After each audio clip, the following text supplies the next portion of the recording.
Gaurko honetan, eskerrak eman lehendabizi etorri zaten guztioi. Aurkezpen txiki bat egingo dut, pixkat Urretxuko udaletxeko ordezkari modun. Eta, gaurko bileraren helburua azkenen zer da, gaurtik aurrea eta abenduaren 12 arte hemen izango dugun esposizio honen aurkezpen txiki bat egitea, eta nire alboan dagoen artistarena, Ander Gomentzan Jorge, bide batez biak egitea. Eskertzekoa da, badakit etengabe ateratzen dugula gaia, baina garai hauetan horrelako esposizioak egitea ez egitea baizik, eta gure lanan laguntza baldin bada, jendea egotea prest etengabe areto hau betetzeko. Urretxu ez da herri handi bat, baina Urretxu eta Zumarragaren artean badaukagu hemen biztaren nahiko, eta hori hartzuna ere izaten du, eta egia esan horien arte etorri diren artista denak gustora izen direla, ezta. Zein da Ander, berak esango do gero, nik pixka daukan notatxoaren arabera, Gasteizen jaiotako mutil bada, 1996 urtean, arte ederretan ikasketa horiek egin zituen, baina neurri handi batetan antzematen da irakurrietako baten arabera kulo inkieto ereduetako artista badala. Kanpon ikasetako mutile, Milanen italiano korespondentziago, eta gaztea baldin bada ere, jaunezkeo, hainbat erakusketa egin dituenak, hemen Espainia mailan, eta Euskal Herria mailan, baita Barcelona, eta atzerrian ere bai.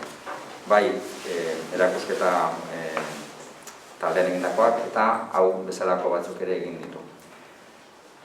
Esposizio honen izena Irriak da.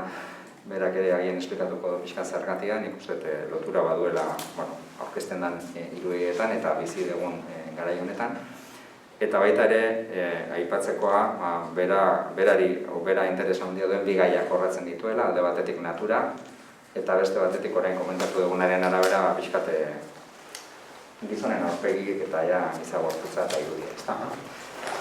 Esandakoa, gure aldetik nintzat eskerrak eman, etortzeagatik, entzuten gaituzten, ikusten gaituzten bizilagunei animatu beti bezala, etorri daitezela esposizioa ikustea, eta zuri pasatuko dizutitza, nahi zuna esatuko eta esplikatzeko, lasai asko. Azteko, zuei eskerrak eman, aretontan obra aurkeztea oso toki duina da, eta gaur egun eskertzen da alako lekuak egotea eta aukera izatea. Beraz, alde horretatik, ni esker. Bestalde, titulua asko pentsatu duen, baina supergarbi neukan Irriak nahi nuela izatea. Segatik, 2020 urtean, nahiko urte potente izan da guztiontzat, konfinamendu batik, COVID batik, eta baita ere, nik estudioan, obra daukan tokian eta inundazio bat izan nuen eta obra galdu nuen, baita ere.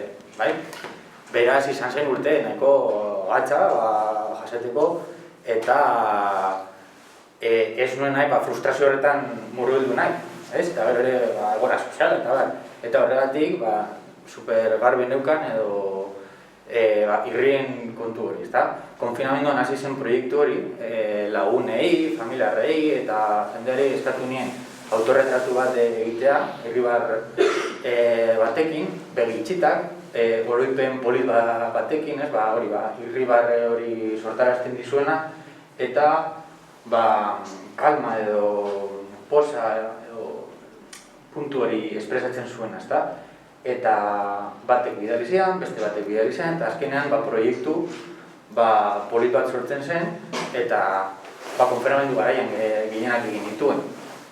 Obra irekita dago, gustatuko litzateke jarraitzen, eta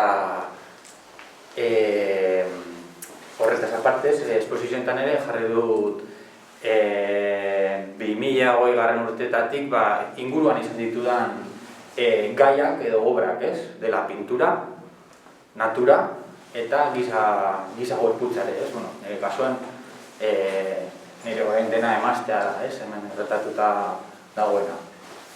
Gero, familia, lagunak eta inguru gertuan daukadan jendea eta gauzak. Beraz, horregatik da esposizioaren izenburua. risas, perdonas. Sonrisas, bai? Eta pizkat baikortasun puntu hori bilatu eta landu behar dela, landu nahi dut, bai? Frustrazioan ez burutzeko. Gero, Otsonek galdetzen zuen teknikak eta ni ez naiz jaioa, baina pixkat nola margotzen dituzu? Ba, olioa erabiltzen dut, mixean edo tablan. Orain nahiago dut tablan lan egitea, gogortasun hori espresibitate gehiago ematen dit. Gogorrago egin dezaket, urratu dezaket degurra eta espresibo puntu hori nahiago dut tablan lan egitea. Badaude gogorak mixean, baina bueno, gehien bat hori. Eta olioa eta gero hori teknika.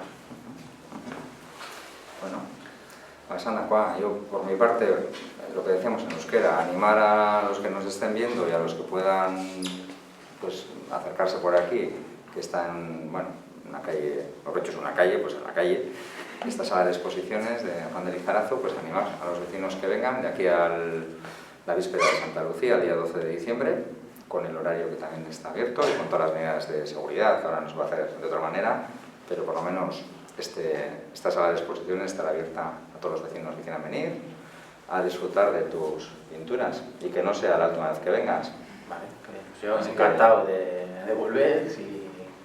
Aquí estará esto, nosotros no, pero tú seguro y la sala también. Así que muchas gracias. Vale, vosotros venga.